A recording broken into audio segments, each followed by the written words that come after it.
Right, we just passed one of the safest years ever to fly in this country.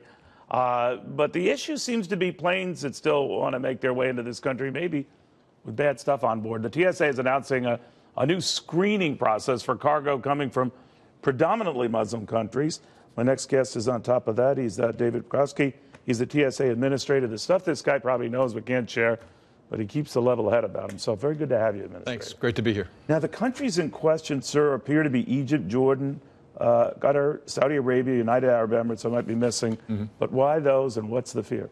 It's all based on intelligence information, Neil. We look at intelligence all the time to make sure that we're ahead of the threat that's out there. And we saw some trends developing in those countries, and we thought it was prudent to put some additional measures in place. And what were the trends? The trends, just an information that's flowing that might indicate that there might be more of a danger with air cargo than there was just before we saw the information. And so we very quickly put these measures in place in those 5 countries. So not necessarily individuals boarding, but trying to get something on a jet to inflict harm. That's right. We're looking at trends and methods, and we're trying to get ahead of both those. What have you found out thus far?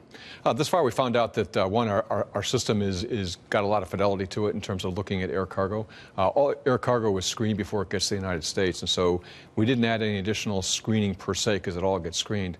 But what we did add is more advanced information to us so that we can look at particular pieces of cargo and say, okay, based on the information that you've provided in advance, we want to provide some additional screening for those pieces of cargo.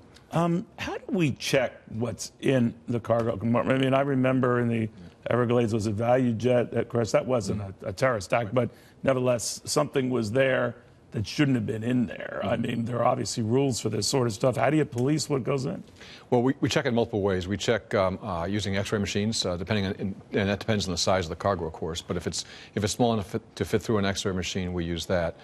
We also find that canines are incredibly effective in cargo. They're very, very effective. Is that right? Yes, with passengers as well. And additionally, if neither of those are available or work, we just break down the cargo and physically look into it. We just came off, as we said, the safest year for air travel, I believe, ever. But obviously, some guy taking over a job like yours, you worry about that. We get cocky, don't we? Well, we don't get cocky, actually. We always focus on the mission, and we know that it could be that one person, that one piece of cargo. I've got a tremendous workforce of 60,000 people, and they're on duty all the time. And do they know who you are at these airports? They do show up more and more every day. Yeah, the boss is here. Yes. Be careful. Yeah, and we use social media inside TSA to get my message out. And so, as time goes on, I've been in the job for a little over 5 months. More and more people know who I am. I don't mean to disparage the system, sir, but I do notice wide variations between airports. Why is that? There are different procedures we have in place at different times. And for example, we just put a new procedure in place to kind of raise the overall level of security in the United States. And we began that at the end of the summer, and it's continuing all the way through the holiday period. And we should wrap up the change in procedures in the next couple of months. But you'll see. But I guess what I mean is more rudimentary observations that some airports take your shoes off, others don't take your shoes off. Some show the liquids, others, cool. What is it? Well, we have a standard operating procedure, and so there should be a great deal of standardization across the system. Every once in a while, you will see some variance. But it also depends on which lane you're in. If you're in a pre-check lane, of course, you're not going to take your shoes off. If you're in standard, you're going to be asked. I know I'm in trouble if at the security desk they're playing CNN. I just know it's going to be a long pursuit. Is it your sense right now, the president has gone back and forth and fighting in the courts about people who come from certain countries, that sort of thing. But at the core of it is the fact that it's about keeping people safe. This is the president. He's coming down from a meeting and on his way to this big dinner. But his point is it's about safety. It's not about racism. What do you think? That's right, and that's the way we view it as well. It's all about safety. It's all about security. We look at the individual's background and any indicators that we might have, both before they come into the checkpoint or while they're in the checkpoint, that might cause us to do additional security measures. So that's probably why you might see some additional variability, but it is a dynamic system, but it's all based on what's presented to us at that time.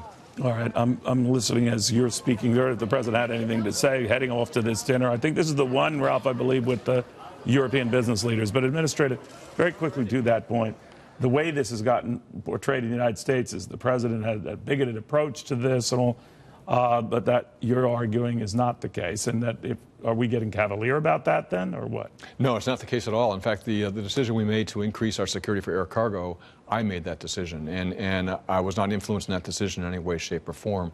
And it was when you ran this by folks and said, all right, these are Muslim countries we're talking about. I actually laid out the intelligence and laid out, based on the intelligence, which countries we needed to focus on and which air carriers in those countries we needed to focus on. So it was totally based on factual information that we had. All right.